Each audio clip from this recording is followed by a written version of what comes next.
Bonjour, alors dans cette vidéo, je voulais vous parler d'un outil que je surveille en ce moment avec attention en tant que nouvel outil potentiel, on va dire, pour anticiper des changements de tendance sur les grands indices actions.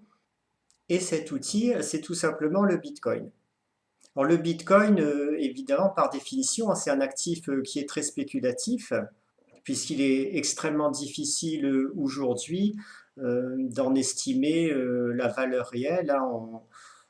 On ne peut pas vraiment savoir actuellement, à moins d'être un expert du domaine, et encore, même les experts du domaine, à mon avis, ne le savent pas vraiment.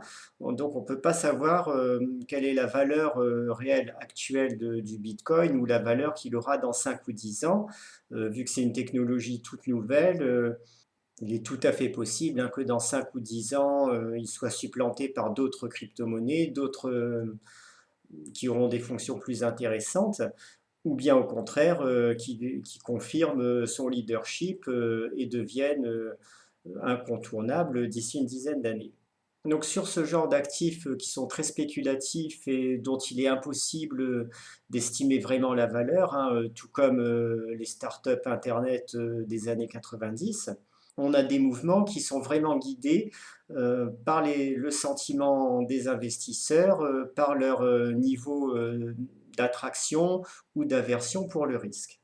Ça en fait des actifs qui vont être souvent plus réactifs et qui pourront par moment anticiper des tendances sur les actifs plus classiques que sont les actions, par exemple du SP 500 ou du CAC 40. Donc si on regarde un graphique du Bitcoin, donc depuis la fin de la hausse hein, qui a eu lieu, vous voyez ici, vers le 17 décembre 2012, on s'aperçoit que la phase de baisse du Bitcoin, hein, l'implosion de la hausse parabolique et de la bulle associée, s'est produite quand même quelques semaines, juste quelques semaines avant celle des indices actions. On a commencé par baisser assez modérément ici, vous voyez, jusque vers le 7-8 janvier. Et puis la baisse s'est accélérée ensuite pour toucher le point bas le 6 février. Sur les indices actions, on a eu la hausse s'est prolongée quand même quelques semaines après le début d'implosion de la bulle sur le Bitcoin. Et elle a vraiment commencé, vous voyez ici, à la fin du mois de janvier, sur l'indice SP 500, avec un point bas qui a été touché ici aux alentours du 9 février, donc quand même quelques jours après le point bas du Bitcoin ici, le 6 février. Donc ça, c'est quand même intéressant parce que la baisse du Bitcoin a été un signal anticipé de celle des indices actions et le début de son rebond s'est produit aussi quelques jours avant le démarrage du rebond des indices actions, hein, que ce soit ici sur le SP 500. Le rebond a démarré environ 3 jours après celui du Bitcoin.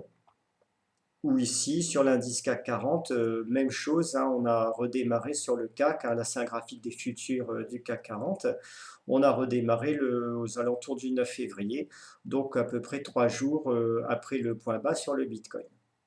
Ce qu'on constate aussi, c'est ensuite, hein, ici, on a un affaiblissement du rebond sur le Bitcoin et potentiellement un retournement à la baisse, mais qui n'est pas encore confirmé, hein. Les options restent très ouvertes aujourd'hui.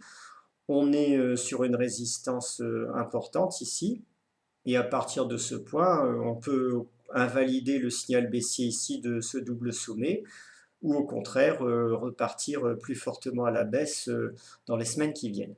Quoi qu'il en soit, le rebond qui avait été initié le 6 février, qui avait duré jusqu'aux alentours du 20, il s'est affaibli.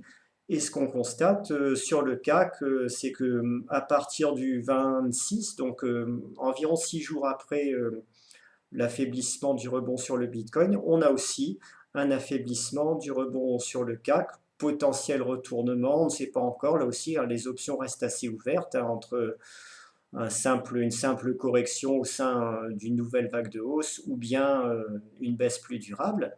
Mais en tout cas, le changement, l'affaiblissement de la tendance s'est produit là aussi quelques jours après celle du Bitcoin. Donc, ce qu'on constate quand même, c'est que depuis le début de l'année, depuis le début 2018, le Bitcoin a été un indicateur anticipé tout à fait intéressant pour prévoir des tendances avec quelques jours d'avance hein, quand même sur les indices actions. Donc bien entendu, j'ai pour l'instant extrêmement peu de recul encore sur l'utilisation de cet outil. Il faudra sans doute plusieurs mois avant d'établir vraiment sa fiabilité, hein. Mais l'étude de cette corrélation, c'est quelque chose qui m'intéresse et que je vais suivre en tout cas attentivement sur les semaines et les mois qui viennent. Pour l'instant, je dirais que je vais m'en servir en indicateur complémentaire. Si là, par exemple, on est dans une situation où les options sont très ouvertes, hein, sur le CAC, si je vois que dans les jours qui viennent, le Bitcoin crache de nouveau et file par exemple, vers les 7000 puis 6000 et baisse fortement, à ce moment-là, ça m'incitera, notamment si je vois que le CAC commence à se retourner aussi à la baisse, ça m'incitera à être très méfiant sur le CAC.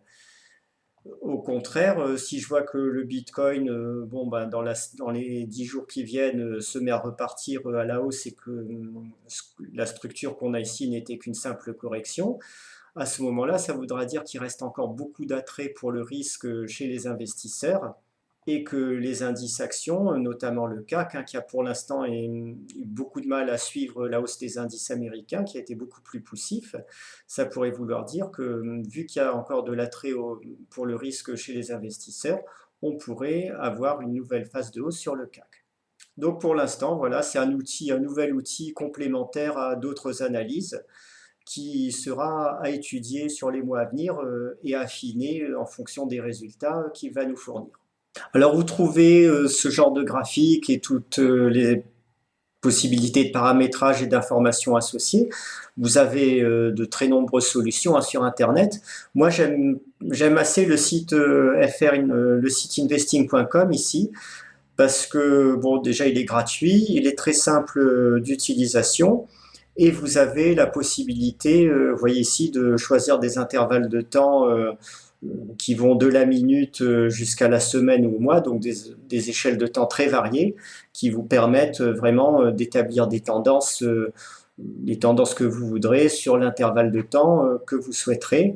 Et c'est quand même un avantage par rapport à de nombreux sites gratuits qui ne vont vous donner que des graphiques en journalier ou en hebdo. Ici, on a la possibilité vraiment d'avoir des choses plus détaillées.